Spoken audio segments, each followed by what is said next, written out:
মধ্যরাতে কিশোরীকে সংঘবদ্ধ ধর্ষণের চাঞ্চল্যকর ঘটনায় দিনভর উত্তাল কক্সবাজারের চকরিয়া।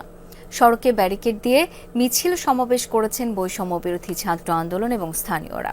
24 ঘন্টার মধ্যে ধর্ষকরা গ্রেপ্তার না হলে মঙ্গলবার চট্টগ্রাম কক্সবাজার মহাসড়ক অবরোধের ঘোষণা দেন তারা। রোববার রাত 10:30টার দিকে অটোরিকশা যোগে বাঁশখালী থেকে বাড়িতে যাচ্ছিলেন ভুক্তভোগী কিশোরী। বদরখালী সেতুতে গাড়ি নষ্টের কথা বলে তাকে নামতে বলে চালক। এরপর আরও দুজন এসে তাকে বেড়িবাঁধের পাশে প্যারাবনে নিয়ে যায়। সেখানে 8 জন মিলে সংঘবদ্ধ ধর্ষণের এক পর্যায়ে জ্ঞান হারায় কিশোরী। জ্ঞান ফিরলে তার চিৎকারে স্থানীয়রা এসে প্রথমে বদরখালী জেনারেল হাসপাতালে, পরে উপজেলা স্বাস্থ্য কমপ্লেক্সে নিয়ে যায়।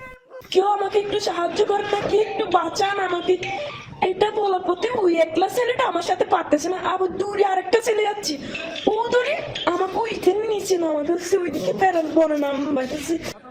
চাঞ্চল্যকর ঘটনাটি জানাজানির পর সোমবার সকাল থেকে উত্তাল বদরখালী।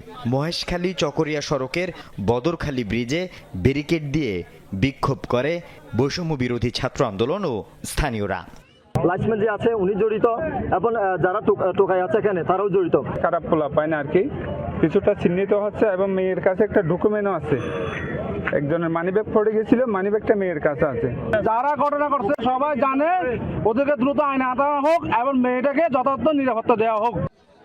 স্থানীয় পুলিশ প্রশাসনের গাফিলতিতে একের পর এক এমন ঘটনায় ক্ষুব্ধ স্থানীয়রা। 24 ঘন্টার মধ্যে ধর্ষকদের গ্রেফতার না করলে কক্সবাজার চট্টগ্রাম মহাসড়ক অবরোধের ঘোষণা দেন তারা। এরা তো দেশ ছেড়ে পালিয়ে যায় নাই, এতক্ষণ পর্যন্ত একদম লুকো পর্যন্ত কেন তারা ধরছে না, সেটা জবাব আইন শৃঙ্খলা বাহিনী থেকে আমরা চাই। প্রশাসনের একটা দুর্বলতার সুযোগ নিয়ে হচ্ছে তারা এই কাজটা করেছে। 24 ঘন্টার মধ্যেই অপরাধীকে গ্রেফতার করবে, আমরা আন্দোলন করে নিব, আমাদের আর কোনো ইয়া নেই। অভিযুক্তদের গ্রেফতারে সর্বোচ্চ চেষ্টার আশ্বাস স্থানীয় প্রশাসন ও পুলিশের। মানুষের যেন কোনো জনদুর্ভোগ না হয়, কোনো রকম বিশৃঙ্খলা যেন না হয় এবং একই সাথে যারা অপরাধী তাদেরকে যেন তাদের অপরাধের শাস্তি যেন আমরা নিশ্চিত করতে পারি, সেই ব্যবস্থাই আমরা নিব। আসামি অ্যারেস্ট করার জন্য করতেছে কত বেশি, আসামি অ্যারেস্ট করা বেশি জরুরি আছে। পাশাপাশি চিকিৎসা আইনগত অন্যান্য কার্যক্রম তো চলবেই।